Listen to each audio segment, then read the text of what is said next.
Paz do Senhor a todos. Estou aqui mais uma vez para transmitir a palavra do Senhor. Nós vamos falar hoje sobre a nossa EBD, nosso tema da nossa escola bíblica dominical, que é a lição 8, apresentando ao Senhor nossos questionamentos. Quero desejar a bênção de Deus para todas as famílias. Tenham um dia abençoado, uma semana abençoada. Irmãos do Terezinha 1, né? Estamos aqui orando por vocês, pelas famílias. Que Deus venha abençoar a todos em nome de Jesus. Amém? Irmãos, continuem adorando ao Senhor nos seus lares, na sua casa, acompanhando os cultos ali da sede, subsede, e vai ser uma bênção, né? E eu creio que logo, logo estaremos na igreja adorando ao Senhor juntos. Então vamos lá para a nossa palavra. É Salmos 73 e 77. Salmos de Asaf, apresentando ao Senhor nossos questionamentos. O texto áureo diz assim: mas para mim, bom é aproximar-me de Deus.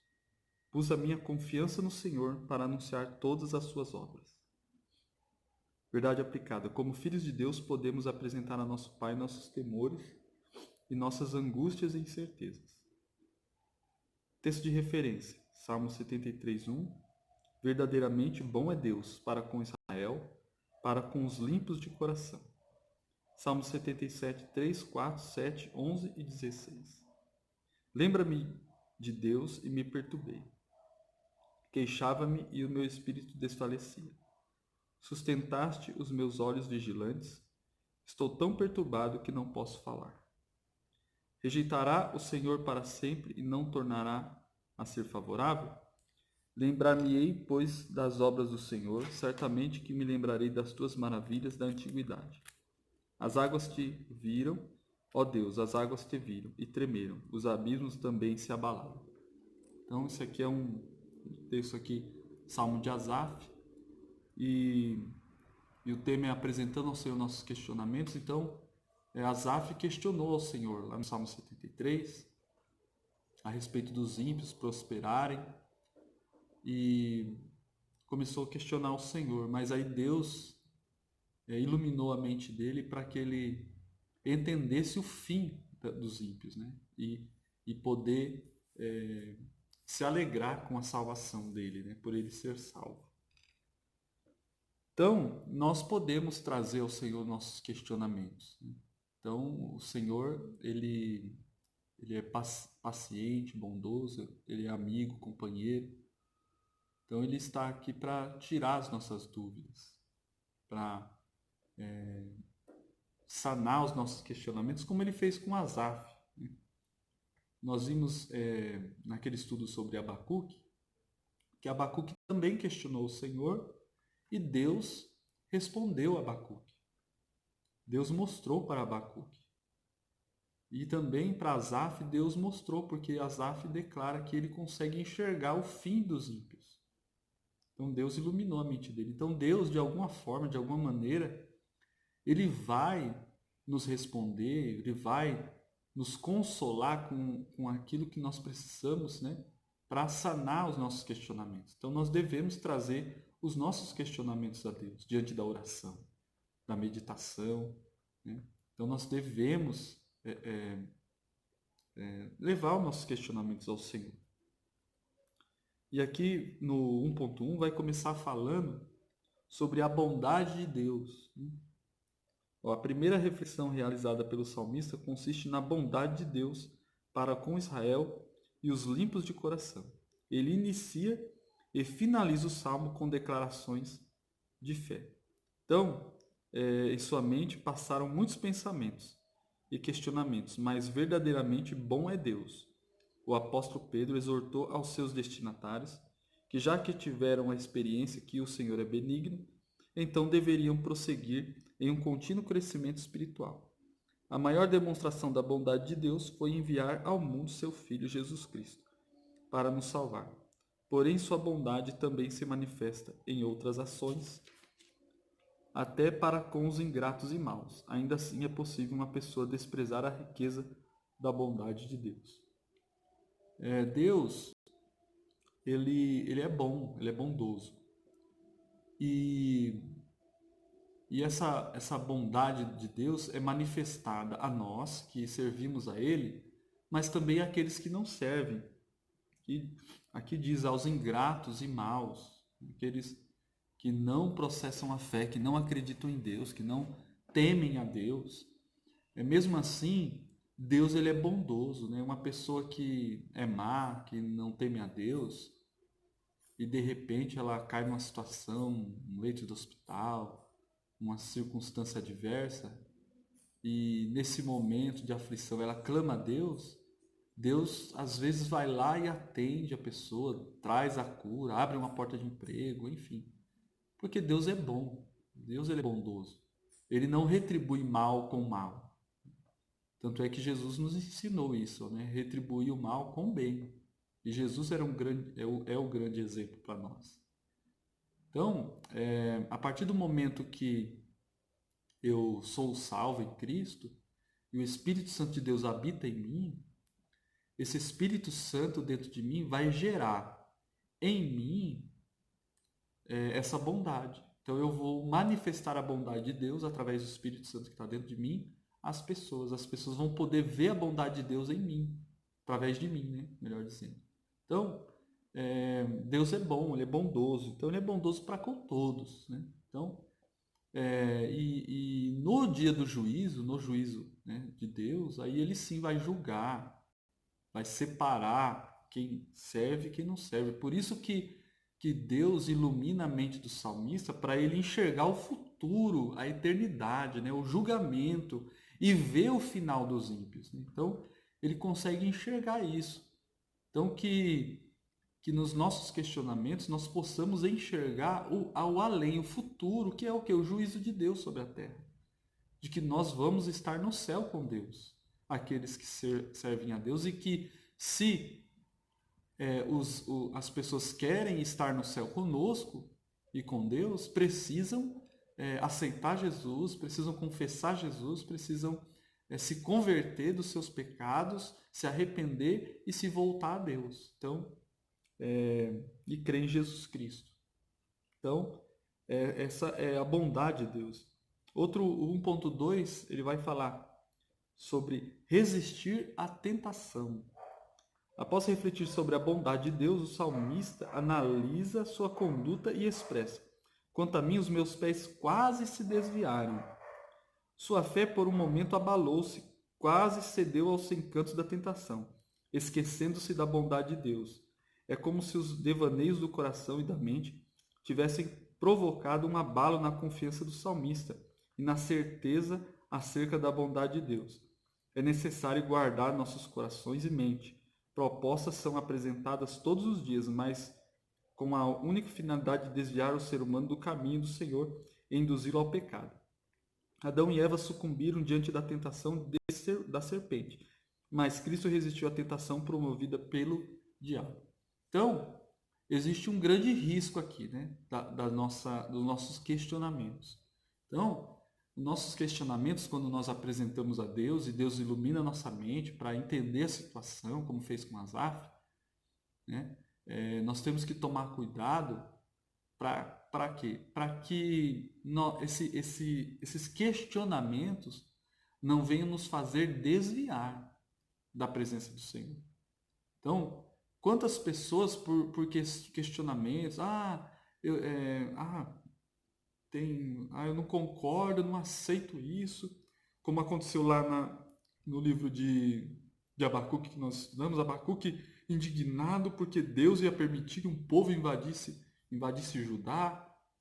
Então, aquilo que nos traz indignação, às vezes nós vemos alguma coisa da igreja e nos traz indignação, nos traz revolta, a gente questiona, e no governo, na sociedade, começamos a questionar e temos que tomar cuidado para esse questionamento não nos fazer desviar da presença de Deus, como quase aconteceu com Asaf. Asaf percebeu que aquele questionamento que ele estava fazendo não estava sendo bom para ele, porque estava fazendo ele desviar. Então, ele entendeu a soberania de Deus, que Deus está no controle de tudo, que Deus julgará a todos, né, que no fim todos serão julgados. Ele entendeu isso, ele viu que ele vai ter um julgamento, que ele também, que ele é salvo da ira de Deus, conseguiu fazer essa comparação, conseguiu iluminar sua mente para que ele não caísse. Então, nós temos que tomar cuidado que os questionamentos podem nos fazer desviar da presença de Deus. Então, nós temos que tomar cuidado. Então, nossos questionamentos, nós precisamos apresentar a Deus e quando Deus nos responder, iluminar nossa mente, estarmos satisfeitos, né, com a resposta do Senhor, porque senão podemos nos desviar. Aí um outro ponto aqui, o ponto 3, vai falar sobre a inveja. Ó, o salmista declara que foi tomado por inveja ao ver a prosperidade dos ímpios. Ao analisar as circunstâncias que estavam diante de seus olhos, sua fé foi abalada. Asaf olhou para os ornamentos externos, as riquezas e a saúde dos ímpios. Olhou para o fato de os ímpios não sofrerem sua morte, de eles esboçarem uma aparente alegria, e deixou seu coração ser tomado pela inveja. Esse terrível sentimento está presente no cotidiano da igreja desde a antiguidade. Na igreja de Corinto havia sérios problemas decorrentes da inveja. A inveja pode levar à prática de diversas atrocidades. Provérbios 14 e 30. Então, aqui tem até um comentário que diz assim, ó, um espírito de cura constituído de amor e mansidão, de uma disposição sincera, amistosa e alegre, é a vida da carne e contribui para uma boa constituição do corpo. Um espírito irritadiço, invejoso, descontente, é a sua própria punição. Ele consome a carne, alimentando-se do ânimo animal, apalidece a aparência e ao apodrecimento dos ossos. É preciso ter cuidado com o que a ira pode causar. Então, aqui houve o que? Um sentimento. Então, esse questionamento, ele gerou dois problemas aqui, né? Nós estamos vendo. Gerou uma quase desviada de Asaf, quase se desviou. Então, o questionamento, nós temos que tomar cuidado para não desviar.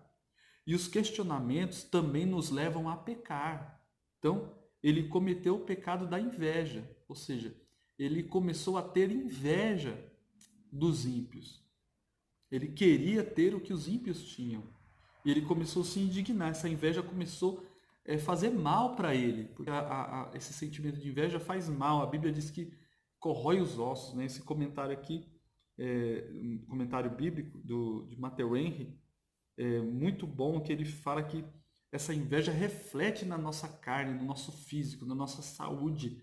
Então ele estava sendo comprometido. Então aí prejudica. Ele quase se desviou, ele começou a ter inveja, essa inveja começou a prejudicar a ele. Então nós temos que tomar cuidado com os questionamentos, para esses questionamentos, essas indagações, não nos dominar a ponto de nós termos sentimentos pecaminosos, inveja, ciúme, ódio, enfim, e isso prejudicar nós mesmos. Só prejudica nós, não vai prejudicar ninguém. Não prejudicou os ímpios, né?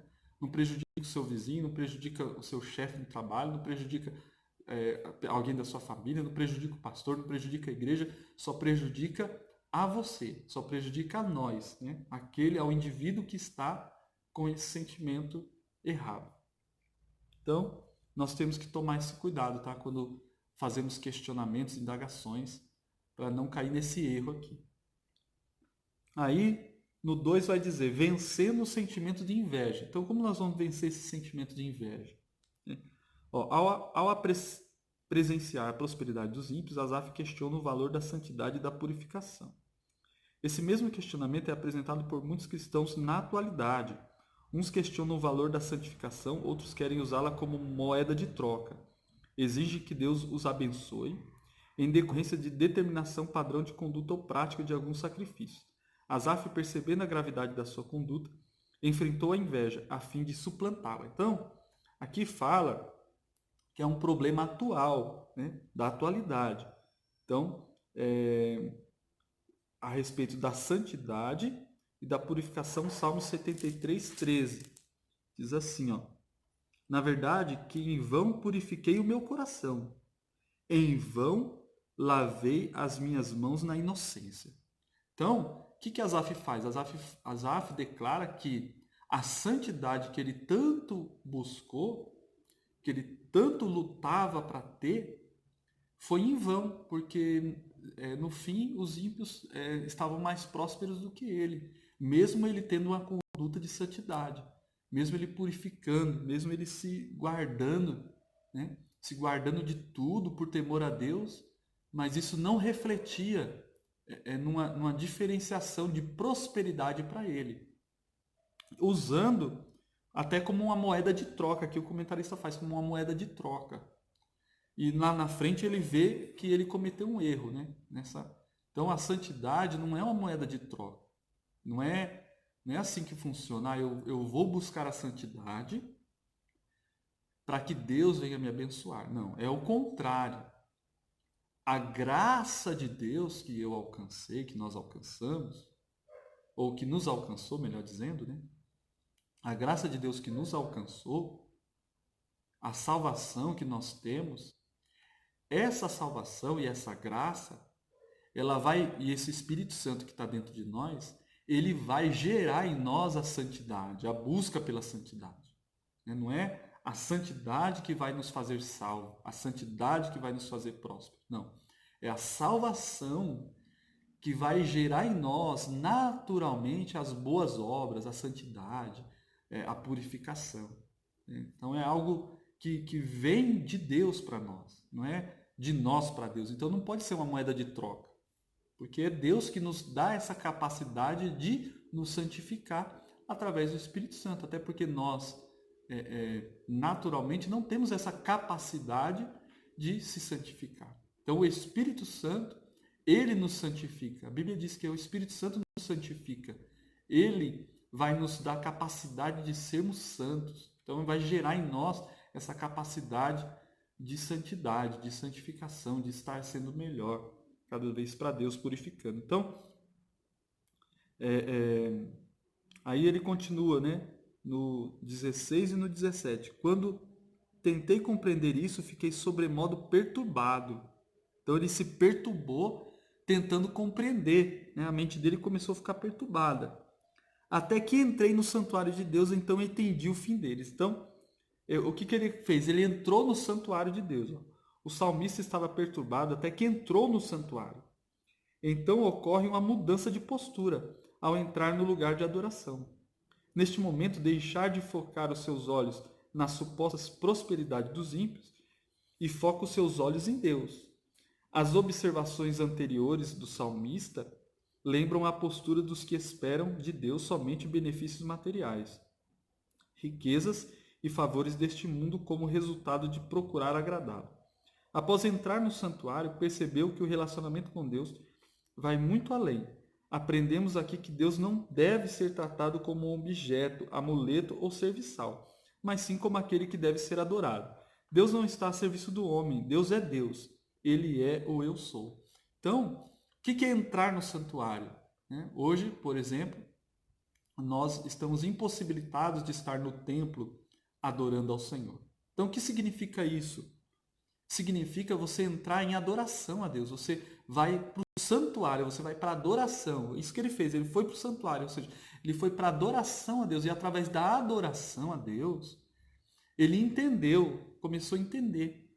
Adoração, ele viu que Deus é superior, ele viu que Deus está acima disso, ele viu que Deus é soberano. Começou a adorar a Deus no santuário e ele conseguiu compreender. Então entendi o fim deles, então entendi. Porque o culto ele é racional.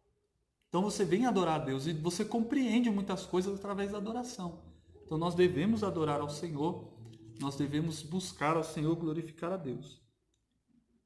Então ele conseguiu entender através da adoração. Segundo Derek Kidner, o primeiro passo para a iluminação não era mental, e sim moral. O virar-se contra o egoísmo e a autocompaixão, que se revela nos versículos 3 e 13, para então lembrar-se das responsabilidades e lealdades básicas, o 15. O escritor ainda não tinha a mínima ideia de alguma resposta, no 16. mas esta própria mudança de atenção era de si mesmo uma libertação depois da fixação da sua atenção numa única parte do cenário, a saber, nos mundanos. Então, ele tira a visão dos mundanos e volta a visão para Deus. Né? Lá em Isaías diz: olhai para mim e sereis salvos. Então nós devemos olhar para Deus, olhar para Jesus. Quando nós olhamos para as outras coisas, nós vai levantar dentro de nós questionamentos. Esses questionamentos podem fazer nos desviar, pode trazer sentimentos que vão nos prejudicar. Por isso que é aquela famosa frase que todo mundo diz: olha para Jesus. E às vezes tem pessoas que interpretam isso: ah, você está querendo fugir do problema. Ah, tem um problema ali. Ah, não, irmão, olha para Jesus, né? Não é querer fugir do problema. Se tem um problema, vamos resolver, vamos tratar, vamos orar, pedir estratégia de Deus, né? Não vamos fugir do problema. Porém, devemos olhar para Jesus, olhar para Deus, fixar. Apóstolo Paulo disse: eu estou fixo meus olhos para o alvo. Jesus, autor e consumador da fé.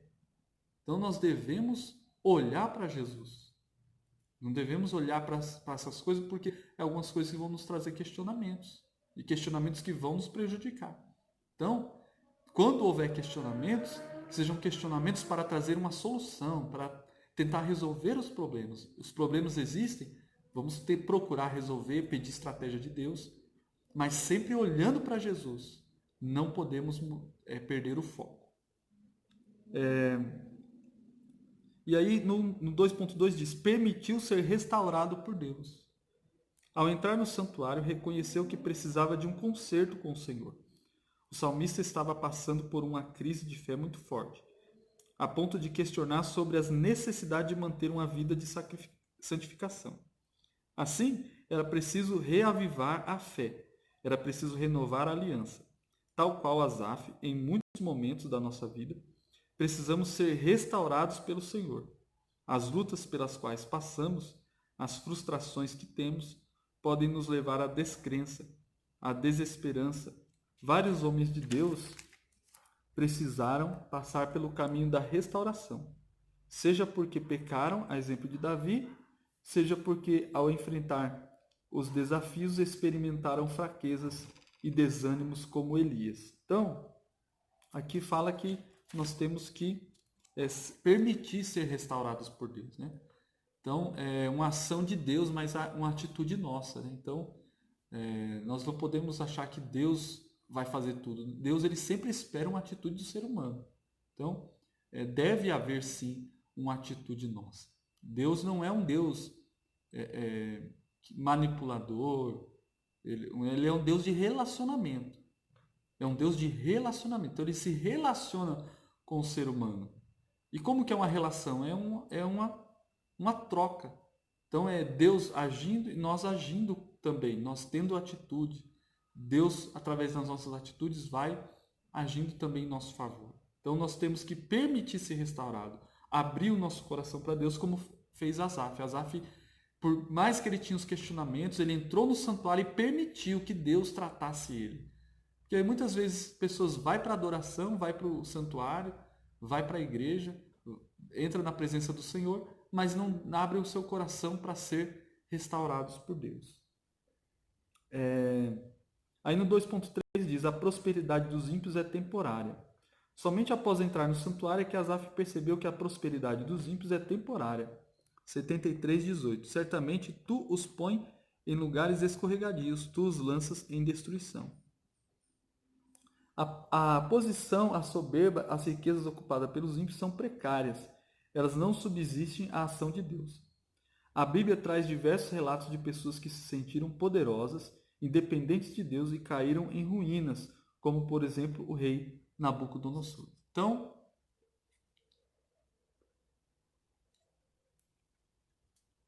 nós vemos aqui que essa prosperidade dos ímpios ela é passageira. Então, quem se apega nisso, se apega em algo perecível, algo corruptível, né? Nós temos uma riqueza eterna, que é uma riqueza no céu. Jesus mesmo disse, não ajuntai tesouros na terra, onde a traça corrói e o ladrão rouba, mas ajuntai tesouros no céu. Então, nós temos um tesouro no céu. Então, isso é a maior riqueza. Então, nós temos que focar nisso e pensar nisso, né? Que o nosso tesouro está no céu. Nosso maior tesouro é o céu. E essa prosperidade deles é passageira, né? Então, nós temos que entender isso. Então, tudo que é no mundo, tudo que há no mundo, toda a riqueza, toda a beleza do mundo, ela é passageira. Nós temos que entender isso. Nós podemos ter um bom carro, uma boa casa, uma boa roupa, viver bem, não tem problema, né, nisso. Deus prospere e abençoe a vida de cada um. Mas entender que isso é passageiro, né? Que isso se Deus nos fez desfrutar disso, benção, glória a Deus, mas que isso é passageiro. Não podemos nos apegar nisso como os ímpios fazem, né? Então, eles se apegam tanto nisso que é perecível, né? E por causa disso eles vão ser consumidos juntamente com essas coisas materiais incorruptíveis. Aí no 3 diz assim, ó, clamando em meio à angústia. O Salmo 73 trata dos conflitos existenciais relacionados à fé. Quanto ao Salmo 77, podemos dizer que é o clamor da alma angustiada. Certamente preferimos falar das alegrias, das festas e das realizações, a alertar sobre a temporalidade delas. No entanto, é preciso estar preparado para enfrentar todas as estações da vida. Deus, ao inspirar Asaf, não o fez sem propósito, pois conhece a sua criatura e a necessidade de instruí-la para os desafios da vida. Então, aí no Salmo 77, vai trazer um clamor, né, de angústia, um clamor a Deus. Então, Deus, ele nos ensina a passar por várias fases. Então, quem já teve experiência com Deus, está tendo menos dificuldade nessa pandemia, porque já conseguiu compreender as situações, passar por várias situações. Apóstolo Paulo disse, olha, eu já tive em abundância, já passei necessidade. Sei ter em abundância e sei viver com falta de algumas coisas. Tudo posso naquele que me fortalece. Então Deus, ele nos capacita a passar por várias situações, sejam elas favoráveis ou não. É isso que o Salmo 77 vai dizer. O início do Salmo 77 é marcado por um grito de aflição. 77:1. Clamei ao Senhor com a minha voz. A Deus levantei a voz e ele inclinou para mim os meus ouvidos. Asaf relata o seu estado de angústia. 77:2. No dia da minha angústia, busquei o Senhor. A minha mão se estendeu de noite, sem descanso, e a minha alma recusou ser consolada. E a ação de buscar ao Senhor. A aflição era tamanha que o salmista se recusa a ser consolado. Duas lições aprendemos na presente passagem. A angústia pode atingir qualquer ser humano, ninguém está livre, imune às dores da alma. É fato que as pessoas tendem a se solidarizar com as enfermidades do corpo, mas poucos compreendem as doenças da alma. Quantos os homens e mulheres de Deus têm passado pelas doenças da alma, mas ignoram seus sintomas. E 2, nunca deixemos de apresentar nossas aflições ao Senhor em oração. Então, todos nós podemos passar por problemas da alma, né? Todos nós, seres humanos. Nós temos um doutor de alma, um doutor que trata a nossa alma como ninguém, que é o Senhor. Então, Asaf, ele estava angustiado, teve um problema e ele se recorreu a quem? A Deus. E Deus foi suficiente para resolver o problema da alma dele. Então, Deus, ele é suficiente para resolver. Se você está com um problema na alma, irmão, um problema na mente, uma situação adversa, uma angústia, o Senhor, ele é suficiente para te livrar disso. Então, 3.1, grito do aflito. O início do Salmo, isso aqui eu já falei. Os sintomas da aflição, 3.2. O Salmo 77 relata diversos sintomas da angústia sofrida por Asaf. 1. Não querer ser consolado. Então, primeiro ponto, não quer ser consolado. O salmista relata que a sua alma recusava o consolo. A angústia era muito profunda. Existem estados de angústia em que as palavras não são capazes de trazer o consolo. Um dos exemplos foi a recusa de Jacó de ser consolado ao receber a notícia que provavelmente José havia sido despedaçado por algum animal. A ausência de palavra. A mente estava de tal forma perturbada que o salmista não tinha palavras para expressar a sua dor. Boa parte das pessoas que passam por angústia profunda prefere ficar em silêncio em vez de compartilhar suas tristezas, o que pode ser perigoso. 3. Sentindo-se rejeitado por Deus. Asaf estava se sentindo abandonado por Deus. Há várias lições preciosas nesses versos, entre elas a quebra de alguns preconceitos. Quantas vezes no meio cristão ignoramos a dor da angústia ou medimos o sofrimento das pessoas com as nossas forças? Então, aqui ele estava angustiado e não queria ser consolado, preferiu o silêncio, estava com dificuldade, sentiu rejeitado por Deus, né? E Deus entende isso, Deus entende o ser humano, né? Então, às vezes nós nos sentimos rejeitados, onde Deus está, e vários questionamentos, e tudo isso nós devemos apresentar ao Senhor, né? Deus, ele é misericordioso, é bondoso, é paciente. Eu, você, nós, seres humanos, nós temos paciência um com os outros, né? Mas Deus tem paciência comigo, Deus tem paciência com você. Ele sabe tratar, ele sabe o ponto certo, ele sabe a hora certa, ele sabe a palavra certa. Então, vamos lançar nossa, é como diz, né? Então, Deus sabe tratar, Deus é paciente, ele é bondoso, ele é misericordioso. E vamos, como está escrito, né? Lançar sobre ele toda a nossa ansiedade, porque ele tem cuidado de nós. Então, nós temos que entender isso. Então, para encerrar, restabelecendo a fé. No versículo 10, percebemos uma mudança clara de direção. Então pensei, a isto apelarei aos anos da destra do Altíssimo. O salmista reconhece que a angústia que estava passando tratava-se de uma enfermidade e começa a lembrar e meditar nas obras do Altíssimo. 11:12, né? Verso 11:12. Eu me lembrarei das obras do Senhor. Volta-se para Deus e para o seu santuário. Lembra-se dos feitos do Senhor em prol do povo de Israel. Notadamente o livramento das mãos de Faraó quando fez caminhos no meio do Mar Vermelho. O salmista somente restabeleceu a sua fé quando mudou de direção. Enquanto seus questionamentos giravam em torno de si, a angústia aprofundou-se. A partir do momento que passou a olhar para os feitos do Senhor, a fé foi restabelecida. Então, mais uma vez, ele muda o foco, né? E a sua fé é restabelecida. A sua fé é restabelecida. Então, nós devemos mudar o foco e focar em Deus. Então, é mais uma vez, né, essa mensagem. Então, a mensagem de hoje é essa.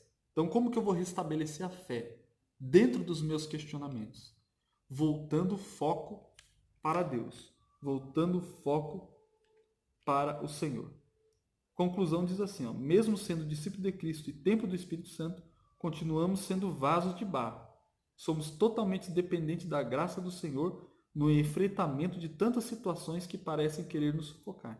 Em Cristo podemos sempre triunfar. Então, quando nós focamos em Deus, quando nós focamos em Cristo, quando nós focamos no Senhor, nós somos sanados, sarados, né, desses problemas, dessas enfermidades da alma, desses questionamentos, e o nome do Senhor é glorificado através da nossa vida.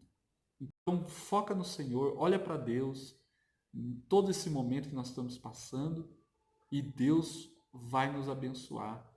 Que Deus venha responder, iluminar sua mente nos seus questionamentos, que Deus venha te abençoar e que os seus questionamentos sejam sanados pelo Espírito Santo de Deus, que Deus venha usar pessoas, circunstâncias para trazer a clareza e que você venha entender as situações que todos nós estamos passando. Essa é a mensagem de hoje, que nós venhamos fortalecer a fé, tomar cuidado com os nossos questionamentos levar os nossos questionamentos a Deus, porque Ele é fiel para iluminar nossa mente e sanar os nossos questionamentos. Fique com essa palavra, que Deus em Cristo vos abençoe em nome de Jesus.